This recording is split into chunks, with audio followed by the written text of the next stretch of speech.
Hey, ladies and gentlemen. So, we are looking at some old footage I took a couple years ago at the ruins of the Branch Davidian Church in Mount Carmel, Texas, near Waco. For those y'all that might not be familiar with David Koresh or the Waco siege of 1993, it's definitely an interesting story, definitely worth the search online. I can say a couple things. There's a lot of stuff to be said on it, but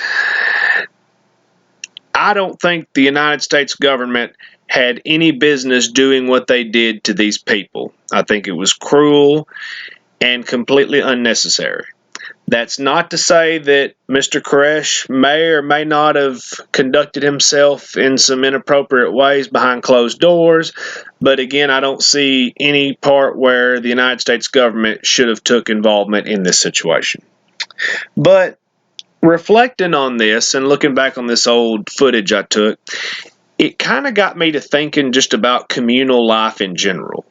Now, usually when we say the word cult, everybody likes to get scared and they start thinking of Jim Jones and all these other crazy things that have happened.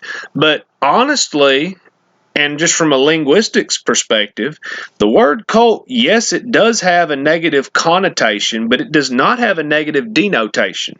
Denotation meaning what the word actually means in the abstract neutrally. In other words, you say cult, people get scared, but really a cult is just a group of people. And I think there's one thing that we've learned from seeing how society's played out over this last 100 years or so is people have really lost a lot of touch with their community. And oftentimes I think people join cults because they do want that sense of community. They've lost touch with their local area and their local people. And I do think that that's a very valuable thing. I think that the want to form cults or tribes is very natural. And if you look at it from a historical perspective, we've lived in cults a lot longer than we haven't. I'm a bit of a prepper myself. I'm always trying to get my land and stuff and affairs in order for in case the stuff ever hits the fan.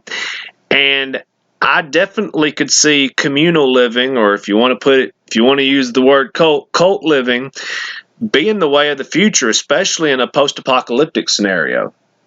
But I digress. Personally, I think if a cult was done properly, and if it was carried out by good-hearted people that were benevolent, with a good large following of people that just wanted a good leader and wanted to kind of sort of tribe together like they did back in the old days, I could really see it working. I could really see it working out, and I think it could even be a healthy thing. So, yeah, if you got thoughts on this or whatever, drop me some comments. If you love it, tell me something about it. If you hate it, tell me what you hate about it. Anyway, folks, thank y'all for watching, and we'll holler at you soon.